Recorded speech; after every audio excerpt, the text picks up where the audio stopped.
In any case, our 3-days-old infant cannot be very confident of any interpretation it puts on a universe which it only discovered a minute or two ago.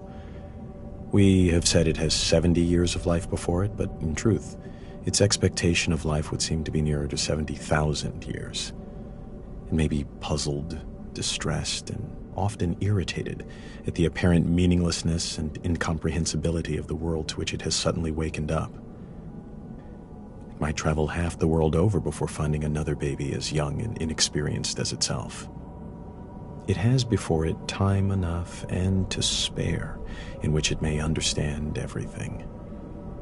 Sooner or later, the pieces of the puzzle must begin to fit together, although it may reasonably be doubted whether the whole picture can ever be comprehensible to one small and apparently quite insignificant part of the picture. James Jeans, 1928.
Looked at on the astronomical timescale, humanity is at the very beginning of its existence. A newborn babe, with all the unexplored potentialities of babyhood. And until the last few moments, its interest has been centered absolutely and exclusively on its cradle and feeding bottle. It has just become conscious of the vast world existing outside itself and its cradle. It is learning to focus its eyes on distant objects, and its awakening brain is beginning to wonder, in a vague, dreamy way, what they are and what purpose they serve. Its interest in this external world is not much developed yet, so that the main part of its faculties is still engrossed with the cradle and feeding bottle, but a little corner of its brain is beginning to wonder. James Jeans, 1928.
God bade me behold the sea, and I saw the ship sinking and the planks floating. Then the planks too were submerged. And God said to me, those who voyage are not saved. And he said to me, those who, instead of voyaging, cast themselves into the sea, take a risk. And he said to me, those who voyage and take no risk shall perish. And he said to me, in taking the risk, there is a part of salvation. And the wave came and lifted those beneath it and overran the shore. And he said to me, the surface of the sea is a gleam that cannot be reached, and the bottom is a darkness impenetrable. And between the two are great fishes, which are to be feared. Nefari, circa 970.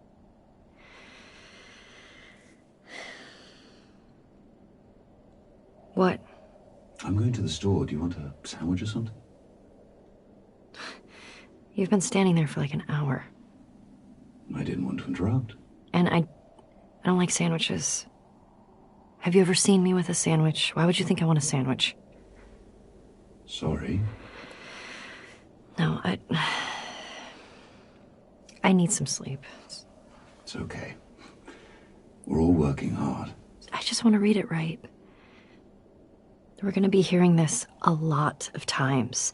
Every little thing matters because it gets so multiplied. It's good. It's already good. Thanks. Yeah. But we've kind of picked high goalposts. Every little bit matters. Oh, can you get me a coffee?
It's just the new teapot beeping. It boils fast, but that beep bothers me. Moving on? So, next I want to raise this problem, which is that I think we don't have enough smart representation from materialist atheists, physicalists, anything in that neighborhood of ideas. And I've been trying to do something about that, but it's hard. The problem is that most coherent atheist screeds are focused on defeating some specific idea of God, or are angry about the historical activities of organized religions, rather than, say, from first principles, making a good case for the impossibility of any concept of God, which would be more like what we're after. I'm having the same problem. So many justifications of atheism devolve into assertions of the implausibility of Bible stories. Someone like Bertrand Russell, a very advanced thinker, but his commentary on religion all seems to be like Why I Am Not a Christian. Very limited in scope. It is way too small compared to the vision of God and the pieces we're juxtaposing. Can you repeat that last part? You kind of just dropped out a little bit. Oh, just that it's a very provincial idea of God that's usually advanced in those arguments. Sometimes even a straw man God. And it doesn't have much in common with the God visualized by Cusa or Spinoza or the great Sufis or even Einstein, whoever. So it just doesn't play on the same field. When people are explicitly pushing materialism, they're usually philosophers or writers, not physicists, not people who actually do the frontline work of understanding the physical world. With the heavy hitters in physics, it's very hard. It's hard to find good statements that aren't just arguing against straw men. And it's strange because in the modern age, a reasonable portion of working physicists are atheists. Not all by any means, but a reasonable portion. But it's hard to get strong and articulate statements from that sector. Yeah. I mean, the closest you get is somebody like Feynman, where science gives us a great degree of certainty about certain things, but outside those, it's not a good idea to tell ourselves nice stories and speculate. It's just best to realize we don't know yet about the bigger questions, etc. But we have a lot of Feynman already. Ooh, Paul Dirac was at least a staunch atheist at one point in his life, but I don't know if he has direct statements on record. I'll keep an eye out. Dirac was far from a materialist, though. He believed the universe is made out of math. That's an oversimplification, of course. He even mentioned God a few times in an Einstein kind of way. Wow, this is all so crazy because among scientifically educated people, it's the cultural default, right? If you're a scientist or a computer programmer kind of person, atheist materialism is supposed to be the basic belief. If you're not a materialist, you're stupid. But if we can't find anyone who makes a good case for it, how does that happen? Well, it's easy to be convinced of the absurdity of stories in common Christianity, Judaism, whatever. So if that's your picture of spiritual beliefs and you have an aversion to digging too hard into your own worldview, which most of us do, then there you go. Anything that seems religious is goofy Bible stories, and materialism is anti-religious. And it's the general impression that smart people are materialists, and, hey, I want to be smart, so case closed. Also, there are all these so-called spiritual people who believe basically anything and try to convince everyone. In addition to goofy Bible stories, did I forget to mention ghost stories, astrologers, spoonbenders, and all kinds of frauds? It's a ton of noise.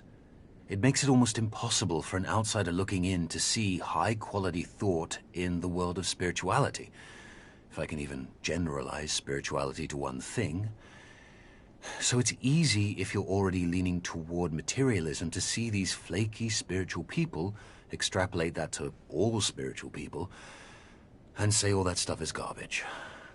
That's how it worked for me, for a while. Okay, but despite all this, there's a large contingent of present-day real scientists who believe in some form of atheist materialism and whose beliefs have been carefully considered. So we need to ensure we respect that viewpoint.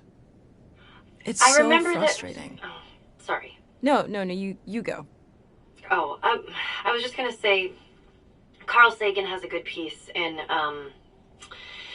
demon-haunted world, where he talks about science as a profound source of spirituality. But he doesn't mean mystical spirituality. He means this pure dedication to truth and the development of a wise perspective on our place in the world. It's nice, and it's a picture of atheism that isn't hostile or contemptuous. Yeah, I read that, and what you're talking about is a beautiful piece, and I tried to get it, but Sagan's people want too much money. Can't we just pay more? No. It would trigger a bunch of most favored nation clauses, and we have to pay everyone a lot more, and we go broke. So, no Sagan for us. It is a shame, since he was such a great thinker, and eloquent, too.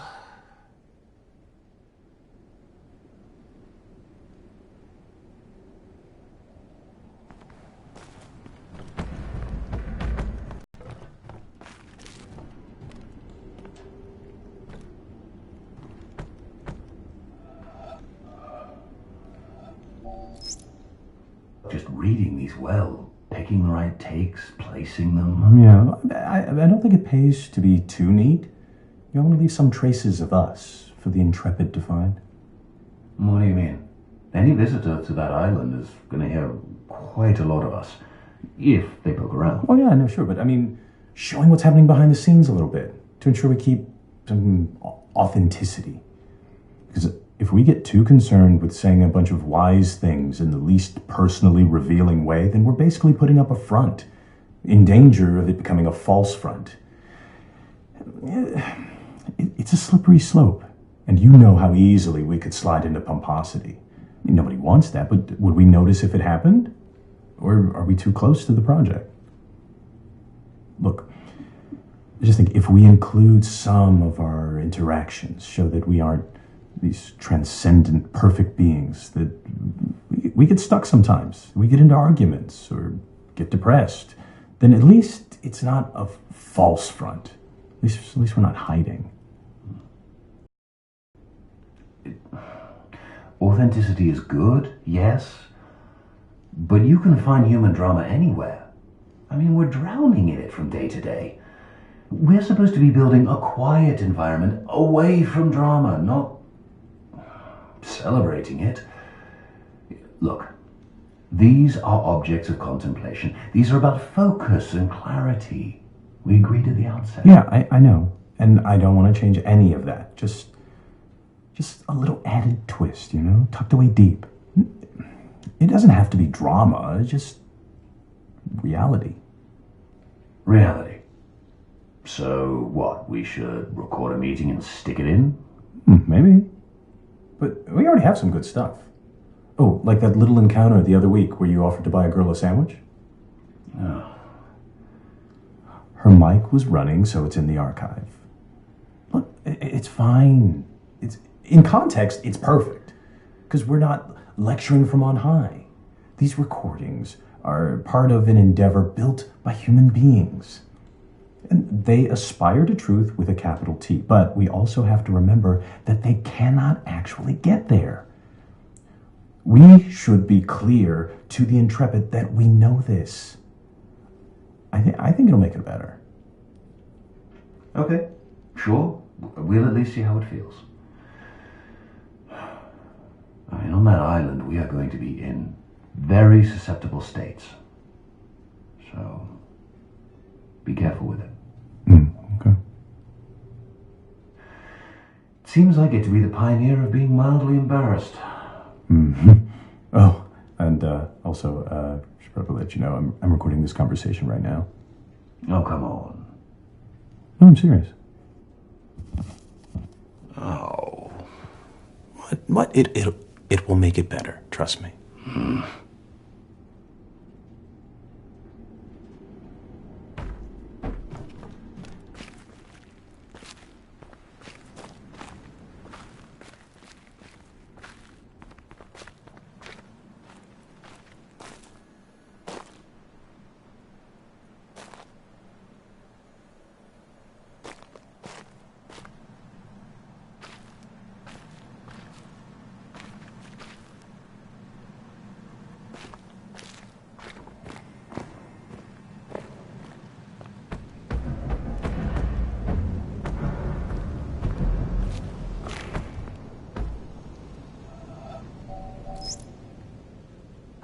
Then the occupant of the first would shout to keep him clear, and if the other did not hear it the first time, nor even when called 3 times, bad language would inevitably follow.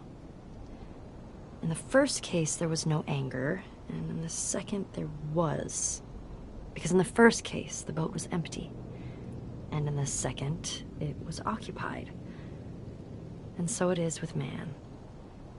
If he could only roam empty through life, who would be able to injure him? Shuangsu, 4th century BC. So, how did it go? I don't know. I don't remember. Wait, what? No, it's normal for me. I never remember my dreams. If I try right when I wake up, I can just barely remember fragments. Later in the day, even 20 minutes later, those fragments are gone. Unless I wrote them down. Then if I read them later, it's like these are ramblings of a crazy person. Yeah, but then how do we know there aren't any side effects? I mean, do you remember everything else about your life? It's fine. I mean, we're just doing suppression, not lobotomies. I mean, everything is still there. In dreams, we often take on personalities that are a little different. We forget details of our waking life and remember fictions in their place. How does that happen? Well, we're just using the same pathways. That's fine.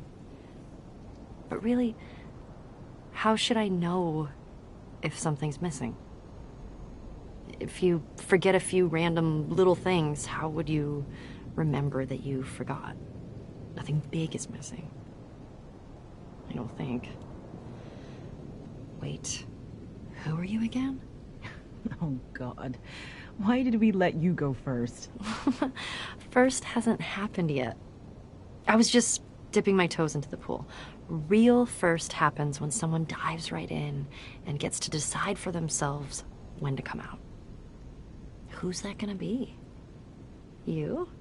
Ugh. I long for the days when we weren't sure we'd be doing anything this scary. It'll be fine. It's not scary. It'll be fun. So fun you don't even remember? Okay, no. Shoo. I want to re-record this one before I go home.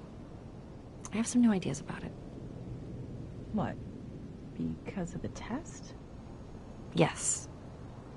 Because of the test. Possibly. I thought you didn't remember anything. Interesting. Yeah. Have a good night. I'll see you tomorrow.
I thought my voyage had come to its end, at the last limit of my power, that the path before me was closed, the provisions exhausted, and the time come to take shelter in silent obscurity. But I find that thy will knows no end in me, and when words die out on the tongue, new melodies break forth from the heart, and where old tracks are lost, new country is revealed with its wonders.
The concept of a clock enfolds all succession in time.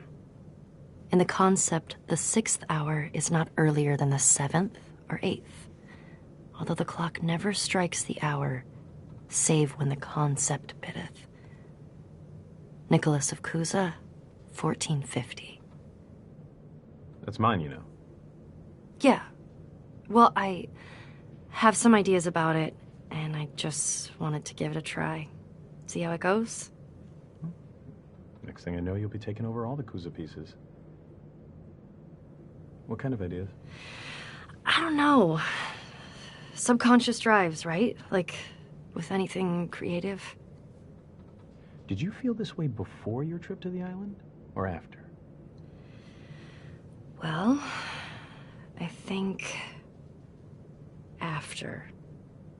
Yeah, mostly after. I had a seed of it before, even back when I first heard the piece, when you first picked it out. But I didn't really notice then. Now it's like the princess and the pea. I don't mean to be stepping on your toes, though. Really, the drive is personal. I wanted to record this one so I can hear it the way I want to hear it, just to set something right for myself. Okay. I'm going to file this under the category of good problems to have. Your attitude to the piece changed or clarified, I guess, maybe based on the trip. Hey, that means it's working. I mean, something's working, right? Maybe. Back when we started, I would have counted us lucky to ever get this far. But here we are. Here we are. Record away, and I will take my leave. Thanking you for this opportunity to introspect on my aversive feelings. You're welcome.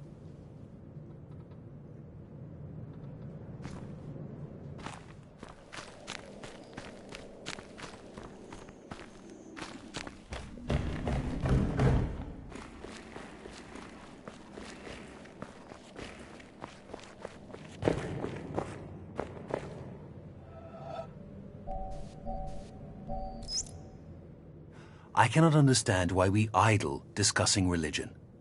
If we are honest, and scientists have to be, we must admit that religion is a jumble of false assertions with no basis in reality. The very idea of God is a product of the human imagination. It is quite understandable why primitive people, who were so much more exposed to the overpowering forces of nature than we are today, should have personified these forces in fear and trembling. But nowadays, when we understand so many natural processes, we have no need for such solutions. I can't for the life of me see how the postulate of an almighty God helps us in any way. What I do see is that this assumption leads to such unproductive questions as to why God allows so much misery and injustice, the exploitation of the poor by the rich, and all the other horrors he might have prevented. If religion is still being taught, it is by no means because its ideas still convince us, but simply because some of us want to keep the lower classes quiet. Quiet people are much easier to govern than clamorous and dissatisfied ones. They are also much easier to exploit. Religion is a kind of opium that allows a nation to lull itself into wishful dreams and so forget the injustices that are being perpetrated against the people. Paul Dirac, 1927, as related by Werner Heisenberg. So, you see what I'm saying here? Yep, this one doesn't fit either. How would you characterize the way in which it doesn't fit?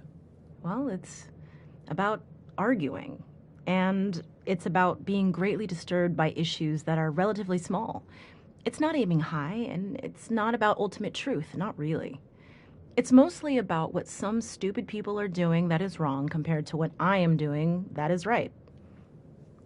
But Paul Dirac was definitely a truth seeker, in the domain of physics at least. Yeah, but I don't feel that attitude in this piece at all. If a belief is just formed in opposition to other beliefs, it can't be fundamental? It can't be that deep. But, you know, where he says the thing about natural processes, he starts to outline an actual philosophy. Interesting. There's something that could stand on its own, that isn't just rejection and opposition. But then he drops it. Well, this isn't the atheist manifesto we need. I'll keep looking. Okay. You know, at one point Dirac also wrote this. One could perhaps describe the situation by saying that God is a mathematician of a very high order, and he used very advanced mathematics in constructing the universe. I think he meant God in an Einstein kind of way. He said that? Same guy. Same guy. Later in life, though. People are strange. Scientists are stranger. Yes, they are.